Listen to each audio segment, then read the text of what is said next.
नमस्कार, सी न्यूज़ भारत देख रहे हैं आप। मैं अखिलेश पांडे। वक्त हो चुका है न्यूज़ बुलेटिन का। इस बुलेटिन में सबसे पहले बात करेंगे बिहार की, जहां बिहार प्रांतीय मारवाड़ी युवा मंच के अध्यक्ष बने प्रदीप सिंधी, साथ ही मंडल उपाध्यक्ष बने निशांत अग्रवाल। साथ ही सूरजपुर में विश्रामपुर स्थित वीणा कन्या महाविद्यालय में बच्चों से परीक्षा फीस लेकर भी परीक्षा से किया गया वंचित। आगे जानेंगे कि कहाँ मिशन प्रेरणा के अलावा स्कूल चलो अभियान पर दिया गया जोर। और भी तमाम खबरों पर आइए विस्तार से करते हैं चर्चा। समस्तीपुर बिहार प्रांतीय मारवाड़ी युवा मंच के चुनाव में अध्यक्ष बने प्रदीप सिंधी, साथ ही साथ मंडल उपाध्यक्ष बने निशांत अग्रवाल। पूर्व प्रांतीय अध्यक्ष आकाश अग्रवाल, राष्ट्रीय महामंत्री प्रशांत खंडेलिया, प्रांतीय अध्यक्ष विकास खंडेलिया, अमित खेमका, निखिल चिरानिया, नीरज अग्रवाल, आलोक मुरथलिया, देवी प्रसाद मुरथलिया, मनीष गोयल, विकास चांद समेत शाखा के सदस्यों ने बधाई दी। समस्तीपुर से सी न्यूज़ संवाददाता गौतम कुमार सिंह की रिपोर्ट। खबर जनपद गाजीपुर के 12 चवर शिक्षा क्षेत्र से है, जहां शिक्षक संकुल की मासिक बैठक प्राथमिक विद्यालय अमहट में 12 चवर खंड शिक्षा अधिकारी सुनील कुमार के मार्गदर्शन में संपन्न हुई। बैठक में न्याय पंचायत के विद्यालयों के अध्यापकों व शिक्षक संकुल शिक्षकों ने भाग लिया, जिसमें मिशन प्रेरणा के अलावा स्कूल चलो अभियान पर जोर दिया गया। खंड शिक्षा अधिकारी ने स्कूल रीडिनेंस कार्यक्रम कक्षा 1 से 3 तक के बच्चों का ई रॉकेट लर्निंग ग्रुप बनाना एवं क्रियात्मक पुस्तकालय विकसित करने और निपुण भारत मिशन अंतर्गत बाल वाटिका से कक्षा 3 तक के लिए बच्चों को भाषा और गणित के लक्ष्य निर्धारण करने पर दिशा निर्देश दिए।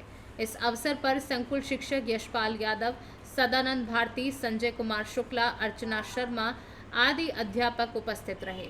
गाजीपुर से सी न्यूज़ संवाददाता रमेश यादव की रिपोर्ट। कैमूर जिले के मोहनिया थाना क्षेत्र अंतर्गत पानापुर से एक लड़की के अपहरण कर हत्या करने के मामले में कैमूर पुलिस ने सफल उद्भेदन किया। वहीं कैमूर एसपी हृदयकांत ने प्रेस कॉन्फ्रेंस के माध्यम से जानकारी दी। 19 तारीख को सोनम थाना क्षेत्र में एक अज्ञात महिला का शव बरामद हुआ था। उसके बाद छानबीन के दौरान पता चला कि वो मोहनिया थाना अंतर्गत एक रूबी कुमारी का शव था और 18 तारीख को ही उसकी गुमशुदगी की एफआईआर दर्ज की गई थी। छानबीन के दौरान पता चला कि जो व्यक्ति पे उसके परिजन ने शक किया था वही उस महिला के हत्या में संलिप्त था। आज उसी की गिरफ्तारी हुई है। उसके साथ साथ उसके 2 सहयोगियों की भी गिरफ्तारी की गई है। हत्या का रीजन क्या निकला सर? रूबी कुमारी थी, ये उमेश तिवारी के पूर्व परिचित था और उमेश तिवारी ने पहले भी इन्हें नौकरी दिलाने का आश्वासन दिया था। इसी क्रम में दोनों एक दूसरे से परिचय में आए थे। बाद में बताया जा रहा है कि इन लोगों के बीच में प्रेम प्रसंग भी डेवलप हो गया और यही उनकी हत्या का कारण बना है। हत्या कैसे किया गया सर? मार किया क्या सामने आया? उमेश तिवारी से पूछताछ के दौरान पता चल रहा है कि जो महिला थी उसने खुद जहर खाया था। अब वो उसने जहर खाया या जहर दे दिया गया ये कहना मुश्किल है। कैसे पहचान हुई अपराधियों की सर? पूछताछ के वहाँ पे सीसीटीवी फुटेज देखा गया, अनुसंधान के क्रम में लोगों का बयान लिया गया, कॉल डिटेल्स का भी एनालिसिस किया गया। फिर जब ये इनको वो पकड़ के पूछताछ की गई तो इन लोगों ने भी। कैमूर से सी न्यूज़ संवाददाता ओम प्रकाश तिवारी की रिपोर्ट। विश्व विख्यात रेत कला के महान कलाकार मधु सुरेंद्र कुमार ने पकड़ी दयाल प्रखंड अंतर्गत शेखपुरवा रोड में 11 दिवसीय श्री श्री 1008 श्री रुद्र महायज्ञ के आयोजन पर 2 दिनों के कठिन मेहनत के बाद मंगलवार को महायज्ञ स्थल के ठीक सामने में एक ट्रक बालू पर 10 फीट ऊंची भगवान शिव की विशाल काय प्रतिमा उकेरी है, जिस पर लिखा है कि हर हर महादेव। रेत पर बनी ये कलाकृति आकर्षण का केंद्र बनी हुई है। इस महायज्ञ को देखने आ रहे लोग अपने सेलफोन में मधुरेंद्र की कलाकृति के साथ सेल्फी भी ले रहे हैं। बता दें कि भारत की कला संस्कृति को विदेश में पहचान दिलाने वाले बिहार के मिट्टी में उपजे अंतर्राष्ट्रीय रेत कलाकार मधुरेंद्र कुमार का सैंड आर्ट देखकर हर कोई मोहित हो जाता है। कहा गया है कि जहां चाहा वहीं रहा है। मधुरेंद्र में त्याग और समर्पण इतना कि दिन रात कठिन परिश्रम कर, चाहे चिलचिलाती धूप हो या कपकपाती ठंड का कहर, हर मौसम में एक ठोस पहाड़ की भांति अडिग रह अपनी कला साधना में लीन रहते हैं और अपनी बेमिसाल कलाकारी का बेहतरीन नमूना पेश कर आए दिन देश दुनिया को नया पैगाम देने में जुटे रहते हैं। जब इनकी अंगुलियों की जादू चलती है तो रेत भी बोल उठती है। सैंड आर्टिस्ट मधुरेंद्र कुमार ने क्या कहा, आइए आपको सुनाते हैं। आज पकड़ी दयाल में आयोजित 11 दिवसीय रुद्र महाअभिषेक कार्यक्रम में मैंने रेत पर भगवान शिव की विशाल आकृति बनाया हूँ। आप सभी लोगों से आग्रह करता हूँ कि आप लोग भी आइए इस मेला में, यहाँ पे एंजॉय करिए, बाबा भोलेनाथ का दर्शन भी करिए। रेत पर हम सैंड आर्ट बनाए हैं। मेला आयोजक को बहुत बहुत धन्यवाद, इन्होंने इस तरह के सैंड आर्ट का कार्यक्रम लेकर यहाँ के युवाओं को एक सीखने का मौका भी दिया है। बहुत बहुत धन्यवाद। मैं मधुरेंद्र कुमार, पूर्वी चंपारण, बिहार। मोतिहारी से सीनू संवाददाता चंद्रिका सिंह की रिपोर्ट। सूरजपुर जिले के विश्रामपुर स्थित वीना कन्या महाविद्यालय में बड़ी संख्या में छात्राओं के भविष्य के साथ खिलवाड़ करने का मामला सामने आया है। सामाजिक कार्यकर्ता दीपक कर एवं NSUI नेता कुंदन विश्वकर्मा के नेतृत्व में बड़ी संख्या में शिकायत लेकर कलेक्ट्रेट पहुंचे छात्राओं का आरोप है कि महाविद्यालय में पदस्थ शिक्षिका के द्वारा छात्रों का सत्र 2022-23 के मुख्य परीक्षा फॉर्म महाविद्यालय प्रबंधन द्वारा कॉलेज में ही भरा जाएगा बोलकर सभी छात्रों से फॉर्म के नाम पर 3600 रुपये लिए गए, किंतु जब छात्रों के द्वारा मुख्य परीक्षा से पूर्व महाविद्यालय में जाकर अपना प्रवेश पत्र मांगा गया तो उनका प्रवेश पत्र परीक्षा केंद्र में ही मिलेगा बोलकर भेज दिया गया। वहीं मुख्य परीक्षा के प्रथम विषय के दिन छात्र जब परीक्षा केंद्र पहुंचे तो वहां उपस्थित महाविद्यालय की शिक्षिका के द्वारा छात्रों के पहला पेपर पोस्टपोन हो गया है बोलकर छात्रों को गुमराह किया गया। छात्र जब महाविद्यालय प्रबंधन के पास गए तो महाविद्यालय प्रबंधन भी मामले को टाल मटोल करके शांत हो गए। इस बाबत छात्रों ने कार्यवाही करने की मांग की है। मैं कुंदन विश्वकर्मा, प्रदेश सचिव NSUI। आज मेरे पास मामला एक आया, जो संज्ञान में आया मामला वीना कन्या महाविद्यालय की छात्राओं का, जो DCA, PG, DCA, BCA और BA की छात्राएं थी, जो पिछले इसी सत्र से अध्ययनरत थी उस कॉलेज में। छात्रों के द्वारा पूरा फीस तो वसूल भुगतान तो कर दिया गया महाविद्यालय प्रबंधन को, लेकिन महाविद्यालय प्रबंधन के द्वारा आज दिनांक तक इनका मुख्य परीक्षा का जो फॉर्म था आज दिनांक तक नहीं भरा। मुख्य परीक्षा प्रारंभ भी हो गई, उनको सिर्फ छात्रों को सिर्फ गुमराह करता गया प्रबंधन से जब बात करने गए छात्र, तो छात्रों को बोला गया कि आपका फर्स्ट पेपर पोस्टपोन्ड हो गया है, दूसरा पेपर बाद में होगा, ऐसा करके गुमराह किए। जब छात्रों के द्वारा विश्वविद्यालय प्रबंधन से बात की गई तो पता चला इनका फॉर्म ही नहीं भरा गया।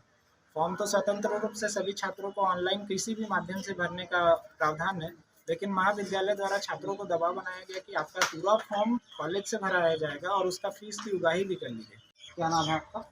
मेरा नाम तनीषा राजवाड़े है और मैं वीना गर्ल्स कॉलेज विश्रामपुर की BCA की फर्स्ट ईयर की छात्रा हूँ। आज समस्त छात्राओं के साथ आप जिला कलेक्टर सूरजपुर कार्यालय में आए हुए हैं, क्या समस्या को लेकर आज आपके द्वारा यहाँ आया है? सर, हम लोग का एग्जामिनेशन फॉर्म नहीं भराया है, तो मैम वो जानबूझ के नहीं भरी है, ये हमें पता चला तो हम लोग वही कार्यवाही की यहाँ।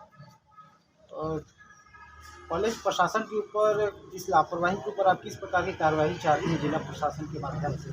सर, हम लोग चाहते हैं कि वहाँ के जो कॉलेज है वहाँ का अच्छे से छानबीन हो, ताकि मतलब जो भी और नहीं मतलब बच्चे को जिनका भी एडमिशन नहीं मतलब एग्जामिनेशन फॉर्म नहीं भराया है और जिनको एडमिट करने आए हम लोग के लिए भी एग्जाम हो सके। सूरजपुर से सीनू संवाददाता सुरेंद्र साहू की रिपोर्ट। खबर जनपद बांदा से है, जहां जिलाधिकारी बांदा दीपा रंजन द्वारा पोषण पखवाड़ा रैली को हरी झंडी दिखाकर रवाना किया गया और मोटे अनाज के खानपान और पैदावार को प्रोत्साहित किया गया। नवजात बच्चों को बेहतर प्रोटीन युक्त आहार खिलाकर स्वास्थ्य रखने का नारा दिया गया। कलेक्ट्रेट परिसर से जनपद की सभी आशा बहू रैली में शामिल हुई। बांदा शहर में रैली निकालकर लोगों को अच्छे खान पान के लिए जागरूक किया जाएगा। 4 अप्रैल के बीच में उसके 3 थीम हैं, 3 विषय हैं, क्योंकि इस वर्ष को अंतर्राष्ट्रीय मोटे अनाज मिलेट जो है उस वर्ष शुरू में मनाया जा रहा है। इसका पहला थीम ये है, आंगनबाड़ी कार्यकर्ती जन समुदाय को मोटे अनाजों की उपयोगिता के बारे में। पहले लोग छोटा छोटा खाते थे, स्वस्थ रहते थे, पेट ठीक रहता था, शक्ति नहीं होती थी, कब्ज नहीं होती थी और बीमारियां नहीं होती थी मोटे अनाज खाने में। मोटे अनाज की सदाई है, कोदो है, ज्वार है, बाजरा है, जौ है, चना है, इसके उपयोग के बारे में बढ़ावा देने का और जागरूकता पैदा करने का ये उद्देश्य हमारे का है। दूसरा उद्देश्य है बालिका स्पर्धा, सबसे पहले बालिका स्पर्धा की बालिका स्तर पर दिखावा, कुपोषण दूर करके बच्चों के स्वास्थ्य और पोषण स्तर में सुधार करना है। बांदा से सी न्यूज संवाददाता कुलदीप त्रिपाठी की रिपोर्ट। तीसरी प्रखंड के बिजली कार्यालय में भाकपा माले द्वारा बैनर तले लगाकर धरना प्रदर्शन किया गया, जिसमें मुख्य रूप से पूर्व विधायक राजकुमार यादव उपस्थित थे। बताया जाता है कि बिजली उपभोक्ताओं को बिजली मित्र के जरिए फर्जी बिल भेजा गया था, जिसमें 10 अप्रैल तक सुधार करने का अल्टीमेटम दिया गया। यदि 10 तारीख तक सुधार नहीं किया गया तो आगामी 11 अप्रैल को माले कार्यकर्ताओं के द्वारा पुनः धरना दिया जाएगा और जब तक मांगे पूरी नहीं होंगी धरना प्रदर्शन जारी रहेगा।